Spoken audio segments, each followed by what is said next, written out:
მოგესალმებით. ალბათ დამწვა, ასე ვთქვათ, ამ მაისურმა, UFC-ს მაისური მატჩია და ხვდებით რომ UFC-ზე გვექნება დღეს საუბარი. უпростоრად UFC-ს დამდეგ ივენტზე, რომელიც ჩატარდება ზეგ გამთენიისას კანადაში, კერძოდ ვანკუვერი უმასპინძლებს UFC-ს ამ ივენტს, რომელიც აუცილებლად ნახოთ, ვინაიდან ძალიან სანახაობრივი ივენტი გელოდებათ, ამას არ ვამბობ უბრალოდ რეკლამისთვის, მართლა სულით და გულით გირჩევთ, რომ არ გამოტოვოთ ეს ივენტი. ტრილერები დაიწყება ჯერ კიდევ პრელიმ კარდიდან, სადაც დღევანდელი ინფორმაციით ყოველ შემთხვევაში გახსნის პრელიმ კარდს. ტრილერების მთავარი რეჟისორი, პროდიუსერი, მთავარი როლის შემსრულებელი, კერძოდ დრუ დობერი, რომელმაც ძალიან ბევრი კამბექი და საოცრად დასამახსოვრებელი კამბექი შემოგთავაზა უკვე და აჩუქა უკვე UFC-ს. დრუ დობერი შეხდება კაილ პრეპოლექსს და იმედია შეიძლება თუნდაც არ გამოვრიცხოთ, რომ კიდევ ერთი კამბექი შემოგთავაზოს, ან ყოველ შემთხვევაში ტრილერი შემოგთავაზოს დრუ დობერმა. კაილ პრეპოლექსი შეახსენეთ ეს ის მებრძოლია, რომელსაც სულ ახლახან დებიუტი ჰქონდა ბენუა სენდენისთან და დამარცხდა. ბუნებრივია, სენდენი ძალიან რთული აღმოჩნდა მისთვის. ნახოთ დრუ დობერთან შეიძლება თავი უკეთ წარმოგვიჩინოს. კანადელია კაილ პრეპოლექსი. შემდეგი ბრძოლა ასევე პრელიმ კარტში, რომელიც მე გირჩევთ, რომელსაც მიაქციოთ ყურადღება, ეს არის ბრუნო სილვა, ჰიუნგ სუნგ პარკი, კორეელი ჰიუნგ სუნგ პარკი, რომელიც თუ გახსოვთ, ახლახან შეხვდა ტაცურო ტაირას და დამარცხდა, თუმცა ბრძოლა ჯერ ერთი რო აიღო გვიანი შეტყობინებით, ანუ ეგრეთ წოდებული short notice-ით. ჩაანაცვლა რა ეგ ამირ ალბაზი პარკმა თან არ მოერიდა ჩანაცვლებას ასეთ სახიფათო მეტოქესთან მithuet ეს რომ ქონდა 0 წაგერების გაბაში 10-0-ზე ქონდა რეკორდი და ნუ ბუნებრივია დამარცხდა ტაცურო ტაირასთან. ტაცურო ტაირა ამ დივიზიონის სუპერვარსკვლავია, მაგრამ იმ ბრძოლაშივე აღნიშნეთ რომ საკმაოდ საინტერესო და ნიჭიერი მებრძოლი ჩანს და აუცილებლად დავაკვირდეთ ბრუნო სილვასთან უკვე შეუძლია მან რაღაცები გვაჩვენოს და უკეთ წარმოაჩინოს თავი. პრელიმ კარტში კიდევ საინტერესო ის არის, რომ გიორგი ბუჩუკურს ვიხილავთ უკვე გალიაში. ესა თქო და ხუბრობით. ჩარლზ ჯორდენი გახსოვთ ალბათ კანადელი მებრძოლი, რომელიც ძალიან გავს გარეგნობით გიორგი ბუჩუკურს და მარტო ამის გულისთვის ღირს, რომ უყუროთ ამ ბრძოლას და ულშემატკივროთ ჩარლზ ჯორდენს. მისი მეტოქეს ფათოჩორი ძალიან საინტერესო ბრძოლა ესეც, იმიტომ რომ აი ნამდვილი მებრძოლია ჩარლზ ჯორდენი და მეტოქეც ისეთი ყავს. დეივი გრანტი მართალია მობერებულია 39 წლის არის უკვე. დეივი გრანტი ინგლისელი, მაგრამ ყოველთვის გამოირჩევა და ძალიან ისეთი უტეხი ხასიათით და ისიც კარგი, აი ჩხუბის გამართვა უყარს მეტოქებში. ნახოთ, მე მგონი ესეც კარგი ბრძოლა იქნება და რა თქმა უნდა მეინ კარდი, სადაც თავარი მარგალიტები გველოდება. მეინ კარდს გახსნის, თავარ კარდს გახსნის ბრძოლა კაილ ნელსონი და მეტ ფრევოლა, რომელიც ნოკაუტების მანქანაა, თან მანქანას გულისხმობ რომ მოგებებისაც და წაგებებისაც. საერთოდ ორივე მებრძოლს ახასიათებს ეს, როგორც კაილ ნელსონს, ასევე მეტ ფრევოლასაც, აი მოგებების მეთოდებში ჭარბობს ნოკაუტები, ანუ ორივე მათგანი უფრო მეტად იგებს ამ მეთოდით, ანუ ნოკაუტით და ორივე მათგანი ყველაზე მეტად აგებს ასევე ნოკაუტით. ასე რომ დავეთანხმებით ალბათ რომ ლოგიკურად ამ ბრძოლაში ნოკაუტის საკმაოდ დიდი შანსია და მე რატომაც გონია რომ ნოკაუტს ვიხილავთ ამ ბრძოლაში აუცილებლად. შემდეგი ბრძოლა გვექნება თავარ კარდზე უკვე კოდი გიბსონი, კილენგ აორი, ჩინელი მებრძოლი. სუპერზუგი წონა, აქ სხვათა შორის მე ალბათ პირიქით მგონია, ანუ მგონია რომ გადაწყვეტილებამდე მივა ეს ბრძოლა, ან გადაწყვეტილებამდე მივა, ან შეიძლება იყოს ვადამდელი შეჩერება ბრძოლის, მაგრამ უფრო ალბათ გვიან რაუნდებში. არ მგონია პირველ მეორე რაუნდში ფინიში შედგეს, თუ ფინიში შედგება მესამე რაუნდში, ან უფრო ლოგიკურია გადაწყვეტილებამდე მივიდეს ეს ბრძოლა. შემდეგი გააგრძელებ და რა თქმა უნდა გადავდივართ თავარ კერძებზე, შემოდის უკვე მანონ ფიორო ჟასმინ იასუდავიჩუსი, ფრანგულ-კანადური დუელი. პირველ რიგში უნდა ვთქვათ, ორივე მებრძოლი არის ძალიან რთული დასაფინიშებელია, ვადამდელი მარცხი არ აქვს არც ერთს კარიერაში. თუ განვიხილავთ მაინც ვადამდელი მარცხების ვარიანტებს, ანუ ვადამდე დამთავრების ვარიანტებს ამ ბრძოლებისა, ну ცალკე რომ განვიხილოთ როგორ ამთავრებს ვადამდე მანონ ფიორო, ну რა თქმა უნდა ფეხზე თავის კარატეთი იწყებს კიკებით, დარტყმებით, ცოტა აზიანებს, მერე გადაყავს მიწაზე როგორც წესი და როგორც წესი თუ ვადამდელი გამარჯვება უნდა მოიპოვოს მიწაზე ground and pound ტექნიკური ნოკაუტით ამარცხებს ხოლმე მეტოქეებს, რაც პრინციპში შეიძლება მას გამოუვიდეს იასუდავიჩუსთანაც ზეგ გამთენიისას. რაც შეეხება იასმინის, ასე ვთქვათ, მეტოქის, ასე ვთქვათ, შეჩერების მეთოდები ცოტა განსხვავებულია. მას უფრო კი კრივით იწყებს, მაგრამ კრივით დიდად ფინიშემდე ვერ მიდის. მაინც საბოლოო ჯამში გადაყავს მიწაზე, იგებს პოზიციას და გუდავს ამ მტკივნეულს უკეთებს. აი ამის გაკეთება იასმინისთვის, იასმინმა რომ გავუკეთოს ეს მანონს, აი ცოტა ნაკლებ სავარაუდოა. გამორჩა თქო არაფერი არის, მაგრამ შანსი მაინც უფრო ნაკლებია. ეს რაც შეეხება ფინიშინგს, რაც შეეხება, თუმცა როგორც თავიდან ვთქვი, ალბათ აქ უფრო გადაწყვეტამდე მივა მეტი ალბათობით ბრძოლა, იმიტომ რომ ორივე ძალიან რთული დასაფინიშებელია. გრძელვადიან ბრძოლაში რა შეიძლება მოხდეს? როგორ უნდა მოერიოს იასმინი, ხო? ნუ კრივით, აქამდე ვისაც უგებდა დისიჟენებით იასმინი ასუდავჩუში, ეს იყო, ნუ კრივით, ოღონდ როგორი მეტოქეები იყო, რომ ელოდებიან, მას რო ელოდებიან, რომ შეცდომაზე დაიჭირო და უფრო, ანუ დროს, საშუალებას, სივრცეს რო აძლევენ, რომ მან მოამზადოს შეტევები და იმუშაოს. მანონი ასე არ იქცევა, მანონი ჯერ დისტანციიდან ებრძვის, კიკებს ხარობს ძალიან ბევრს თავის გრძელი ფეხებით, თან ძალიან ხშირად ცვლის დგომს, ანუ მისთვის უდეთია, რომელ დგომში და წინა ფეხით მუშაობს, მუდმივად შორიდან აზიანებს, ანუ ისე იმდენ საშუალებას არ მიცემს ფეხზე, შეტევების მომზადების და ასე ვთქვათ, დალაგების საშუალებას არ მიცემს მანონი. ნუ სხვა მეთოდი, როგორც შეიძლება შესთავაზოს იასმინა, როგორც აკეთებს ხოლმე, ნუ ისევ მაშინ მოერიოს, საკმაოდ ძლიერია ფიზიკურად იასმინი, რომ მოერიოს ჭიდაობაში.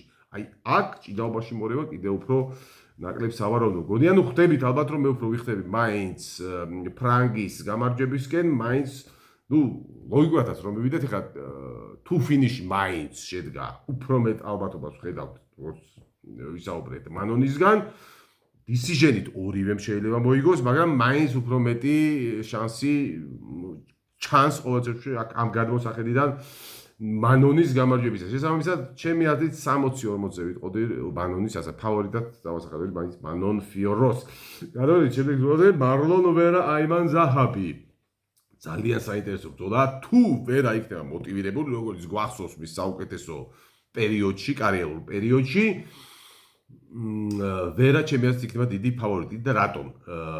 კრივია ზაჰაბის სტილი, კრივი, რასაც ქვია, უბრალოდ სტრაიკერია კრივი, პირდაპირ გაგები და კრივი ჩვენ გვინახავს, მაგალითად ფონტმა რა მიიღო კრივით. კი, ტექნიკით დაჩაგრა ფონტმა ვერა დაჩაგრა, მეც სულტყა, სამჯერ მეტი დაარტყა მე მგონი ჯამში. თან მთელი ბრძოლა კრივი იყო, მაგრამ ისეთი ნაცემი იყო ფონტი, რომ ვერც ერთ საჯო ვერ გამედა მისთვის გამარჯვების მიცემა.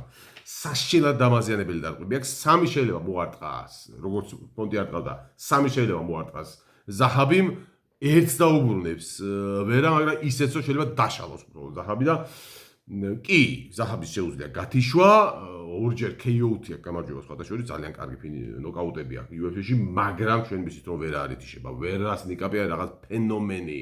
ამაში დავწყვეტი, აი შონომალისგან რომ მუხლი გაუშვა, რომელიც როგორც წესი ნებისმიერ მეტოქეს ეგეთი მუხლი კომაში უშვებს. მარლონ ვერა ნოკდაუნშიც არ ჩავარდა იმ დარტყმის შემდეგ შეგახსენებთ. ასე რომ თუ ისევ ნიკაპია, თუ ამასობაში მაინც და მაინც ზეგდილისთვის არ გაცვთა ვერას ნიკაპი, ვიცით რომ ესეთი ნიკაპები როგორც წესი ჩდება, მაგრამ თუ მაინც და მაინც ახლა არ გაცვთა, მაშინ ჩემი აზრით ნოკაუტი გამორიცხულია, ვერა რო გადავიდეს ნოკაუტში. შესაბამისად, გადაწყვეტილებაზე უკვე ვისაუბრე, ანუ გრძელვადიან მუშაობაზე ვისაუბრე, ვერა უტყავს ძალიან დამაზიანებად, ნაკლებად, მაგრამ ძალიან დამაზიანებად. ამიტომ თლიანობაში უპირატესობას ვერას მივანიჭებდი, რომ არა ერთი ფაქტორი, ვერა ამ ბოლო ბრძოლებში ძალიან ხშირად გამოდის სხვანაირი ვერა. აი, დემოტივირებული თითქოს საბრძოლველად ბრძოლის ჟინით კი არ გამოდის, თითქოს აი გააღვიძეს რომ სამსახურში წადი, გაგვიანდება და ეზარება და აი ფულის გამო, აი როგორც რაღაცა ოფისის კლერკი რომ იდის ოფისში, აი ისე შედის ხოლმე ზოგჯერ საკმაოდ ხშირად ამ ბოლო ბრძოლებში ოქტაგონზე. ამიტომ ასეთი ვერა თუ შევიდა, ასეთ ზაჰაბი კი არა, რა ვიცი, ნებისმიერი მეუღებს შესაბამისად ამიტომ ძალიან თანაბრად გამანაწილებელი შანსებს, იმიტომ რომ მე არ ვიცი ელემენტარულად როგორი იქნება ზედმეტ, რომელი ვარიანტი იქნება ვერასი. ამიტომ შესაბამისად, 50-50 თუ არა, მოდი, მაინც დავიჯეროთ, არ გვინდა რომ ისეთი ვერ ამნახოთ და მაინც ცოტა ვერასკენ მივცეთ, კი ბატონო. 53-47-ზე ვერას სასარგებლო ვიტყვი, იმ იმედად რომ ვერა იქნება, ასე ვთქვათ, კარგი ვერა, მოიტყვიან. კი ბატონო, ვერა ზაჰაბიზე ვისაუბრეთ და გადავედით კომეინზე. კევინ ჰოლანდი, მაიკ მელოდი. ჰოლანდს ზოგადად უჭის, მე ძალიან მომწონს ჰოლანდი, მომწონს მისი ტექნიკა, მაგრამ ზოგადად მას ძალიან უჭის ასეთ უხეშ და ხისტ მებრძოლებთან და ეს დადასტურდა მის ბოლო ბრძოლაში დილოთან და ასეთია ზუსტად მაიკ მელოდი. ჩემი აზრით, უნარებით ბევრად უკეთესია. ბევრად რა, ისიც კარგია, მაგრამ ჰოლანდი უკეთესია, მას აქვს საკმარისი უნარები და ანთრომეტრი, რომელსაც ძალიან კარგად იყენებს, დავით ზელკიდურებს გულისხმობ. და მას შეუძლია დაფინიშება მელოდის როგორც ფეხზე, ასევე მიწაზე, მაგრამ სამაგიეროდ მელოდმა შეიძლება გატეხოს. ძალიან ხშირად ტეხავენ. ხშირად შეიძლება არა, მაგრამ გვინახავს, არც იშვიათად ტეხავენ ჰოლანდს პირდაპირ და გადატანითი მნიშვნელობით. და ამ ბრძოლაზე ესე მარტივად ვიტყოდი, მე ვერ გამოვყოფ ამ ბრძოლაში ფავორიტს, ვერანაირად ერთადერთი, რასაც ვიტყვი, ჩემი აზრით, თუ ფინიში შედგა, ვადამდელი გამარჯვება თუ შედგა, ალბათ უფრო მოიგებს კევინ ჰოლანდი, აი თუ გადაწყვეტილებამდე მივედით, იქ ალბათ უფრო მოიგებს მაიკ მელოდი. გადაწყვეტილებით ჩემი აზრით ჰოლანდი ვერ მოიგებს. უბრალოდ გადაწყვეტილებით როგორი გადაწყვეტილებით შეიძლება ედით ჰოლანდი მოიგებს. თუ უბრალოდ დაეზარა დაფინიშება, აი ძალიან გაანადგურა და უბრალოდ დაინდო. თუმცა ჰოლანდი არ ინდობს ხოლმე. მოკლედ, ფინიშით გამარჯვება ჰოლანდის, გადაწყვეტილებით გამარჯვება მელოდის. დანარჩენს ვერაფერს ვერ იგებს ამ ბრძოლაზე. და მთავარი კერძი, რა თქმა უნდა, გრეპლინგის ზეიმი, ამიტომაც დავარქვი ამ ვიდეოს გრეპლინგის ზეიმი ვანკუვერში, იმიტომ რომ რეინიერ დერიდერი შეხვდება ბრენდონ ალენს და აუცილებლად ვიხილავთ გრეპლინგს, მაღალი დონის გრეპლინგს. რა შეიძლება ალენმა დაუპირისპიროს, რას აკეთებს ხოლმე ალენი თავის წარმატებულ ბრძოლებში. იწყებს კრივით, შემდეგ საჭირო მომენტში ტეიქდაუნი, პოზიციის მოგება და მოგუთვა. აი ამ 4 კომპონენტიდან ჩემი აზრით ბრენდონ ალენს რეინიერ დერიდერთან რჩება მარტო პირველი, კრივი. მე თუ დაზიანდა დერიდერი, კი ბატონო, დაზიანებულზე ყველაფერი შეიძლება გავუკეთო, მაგრამ ჯამთელ დერიდერზე ტეიქდაუნი გაუკეთოს, შემდეგ მით უმეტეს პოზიცია მოგუძა, მით უმეტეს მოგუდოს. ბრენდონ ალენმა ამას უბრალოდ ვერ ხედავ. სამაგიეროდ პირიქით თავისუფლად ხედავ, რეინიერ დერიდერს შეუძლია ტეიქდაუნის გაუკეთოს, იქ აუცილებლად მოუგებს თუ გაუკეთო ტეიქდაუნის პოზიციას და საკმაოდ დიდი შანსი რომ ან მოგუდოს ან მტკივნეულზე დაიჭიროს. ასე რომ შევთავაზოთ, რომ გრეპლინგში დიდი უპირატესობა აქვს რეინიერ დერიდერს. რა შეიძლება მოხდეს დგომში, იმიტომ რომ ყველა რაუნდი და ბრძოლაც იწყება ფეხზე. რა თქმა უნდა, ბრენდონი დაიწყებს კრივით. თუმცა ჯერ ერთი რომ საერთოდ დიდი ხანი სტრაიკინგში არ გაუჩერდება ჩემი აზრით და მცდელობა ტეიქდაუნის იქნება ძალიან მაღალი დერიდერისგან, ასე რომ ბევრი დრო კრივში არ ეხდება. რომ თქონდეს ბევრი დრო, დიდად გამთიშავი დარტყმები არ აქვს ბრენდონ ალენს, რა თქმა უნდა ეს საშუალო წონადას შეიძლება გათიშოს, ასე ვერ გამოვრიცხავთ, საკმაოდ ძლიერი ბიჭები არიან, მაგრამ როგორც ეს არ არის მისი პირველი საფირმო მოქმედება ბრენდონ ალენის შემთხვევაში და აქ შეიძლება იგივე ვთქვათ, რაც რო ვახსენეთ, ფონტი ვერაც ზოლა რომ კი მეც და რაც ფეხზე იქნებიან მეც და არტყავს ალბათ ბრენდონ ალენი, მაგრამ ბევრად უფრო დამაზიანებელი დარტყმები შეუძლია გაუტაროს დერიდერს. იგივე დერიდერმა. იგივე მუხლი იქნება, იდაყვი იქნება, თან დერიდერი კრივს დაუპირისპირებს, დერიდერი აუცილებლად დაუურევს, ყველაფერს დაარტყავს, ტეიქდაუნსაც აჩვენებს. მოკლედ ფეხზეც ძალიან გაუჭირდება ჩემი აზრით ბრენდონ ალენს და სულ რო თანაბარი ვთქვათ, ფეხზე მიწაზე იმხელა უპირატესობა აქვს დერიდერს, რომ ჩემი აზრით საკმაოდ მსუხე ფავორიტი უნდა იყოს ამ ბრძოლაში ჰოლანდიელი, ნიდერლანდელი, მოდი ვთქვათ, რეინიერ დერიდერს გულისხმობ, რა თქმა უნდა, ასე ვიტყოდი, ციფრები თუ გაინტერესებთ, მაგრამ 65-35-ზე ჩემი აზრით დერიდერის სასარგებლოდ, რა თქმა უნდა, 35 შეიძლება ვინმეს გებევროთ, იმისგან გამომდინარე, რაც ვისაუბრე, მაგრამ კიდევ ერთხელ გავიმეორებ, მაინც საშუალო წონა, ძლიერი ბიჭები არიან და აქამდე თუ არ გაუთიშავს ბრენდონ ალენს არავინ, ეს არ ნიშნავს, რომ აუცილებლად ვერასოდეს ვერ გათიშოს. შეიძლება სულაც მოარტყას და თუ არ გათიშოს, დააზიანოს მაინც და დაზიანებულზე უკვე ბევრი რამე შეიძლება. სულ ეს იყო, რაც ვიდა ვეთქვა, კიდევ ერთხელ გეტყვით, რომ აუცილებლად არ გამოტოვოთ არავითარ შემთხვევაში ეს ივენთი ძალიან მაგარი ივენთი იქნება. მართლა კიდევ ერთხელ არ დაგავიწყეთ და გამოიწერეთ ჩემი არხი. სულ ეს იყო დღეისათვის, რაც მინდოდა მეთქვა, გემშვიდობით უყურეთ UFC-ს და რა თქმა უნდა, იყავით ჯანზე. აბა კარგად.